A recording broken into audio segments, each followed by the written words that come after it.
So, I have a phone that you probably don't know about. It has a 3x inner optical zoom, it has a xenon flash, it has micro SD support, it has a charger inside the box itself, and sadly, you don't have a headphone jack. But can you already guess which phone it is? I'm pretty sure you cannot. Well, it's a phone from my youth.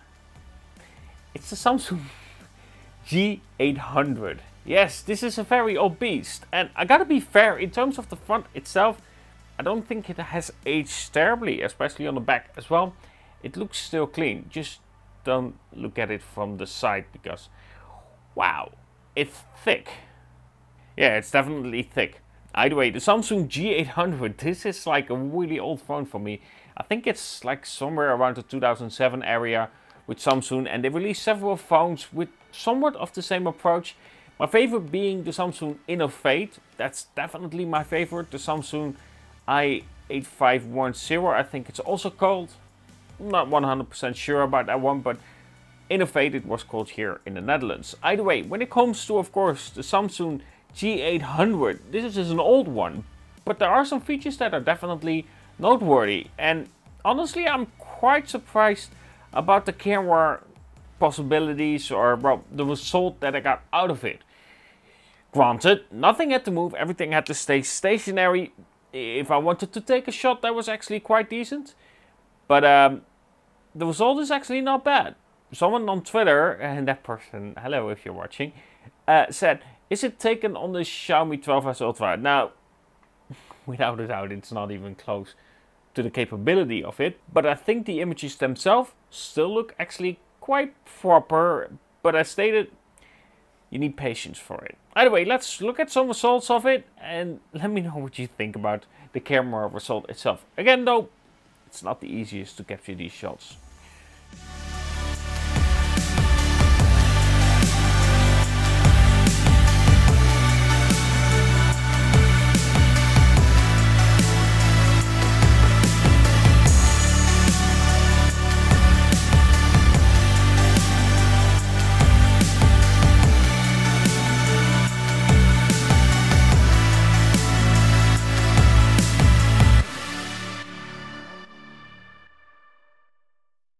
Now of course, around this time there were a lot of different versions of phones that had this kind of design.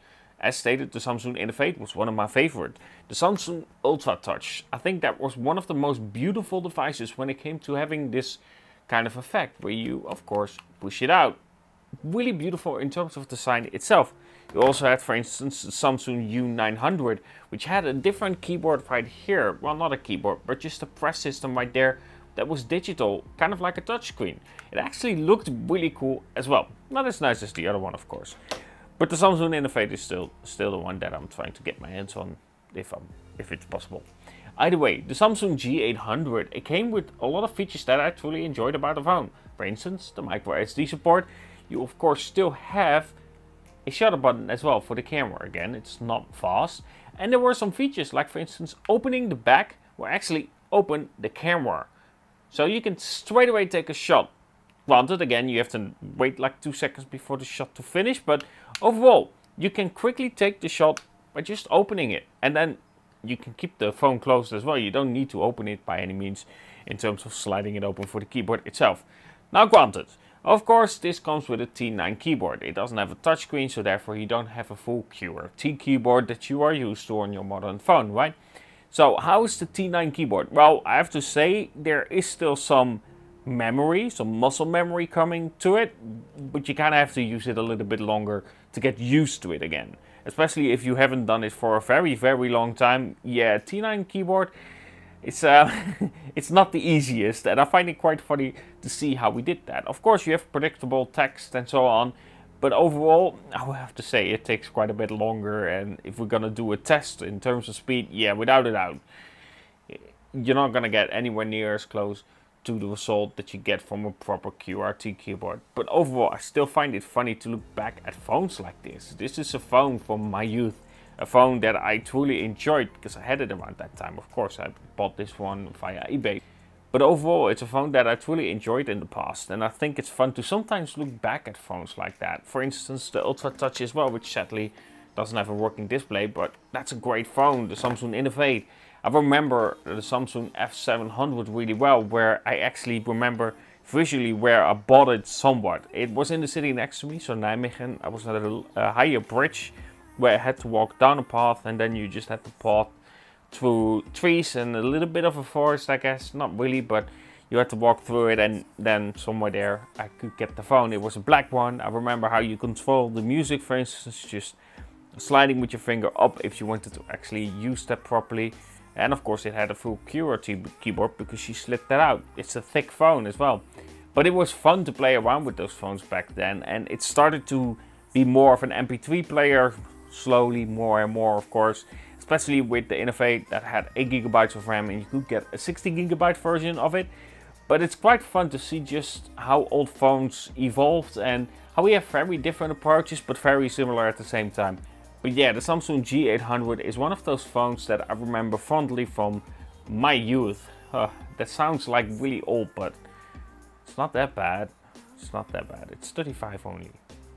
You can tell by the balding hair. But apart from that, you know, it's good to just look back at these phones. And of course, I'm very curious what you think about the device, if you ever seen this phone itself, and what do you think about it, and what do you think about the images that came out. We're not going to discuss the video recording because let me just quickly show that. I'm going to showcase it in the low resolution, where it is the natural resolution when it comes to 4K. Compare that to what it will be, and then I'm just going to scale it up so you can at least see some of it. Either way, yeah, video recording wasn't that great, but it's fun to just look back at phones like this and just reminisce about how you used to use a phone itself. And again, in terms of camera, I think it still, apart from being slow, it's still quite impressive. Anyway, I hope you enjoyed this different kind of video, and let me know if you want to see more videos where I look back at all the phones that I used myself and talk about my experience with them and how they worked back then. Yeah, because by the way, with these phones you definitely need a SIM card inside, because else you cannot use it at all. So I had to wait for a SIM card. Either way, hope you enjoyed this video, and of course if you did, don't forget to subscribe and check out some other videos that I've did. That really helps out the channel as well. And of course, don't forget to leave a comment. Those things just help out the YouTube algorithm and so on. Either way, hope you enjoyed, and of course talk to you guys in the next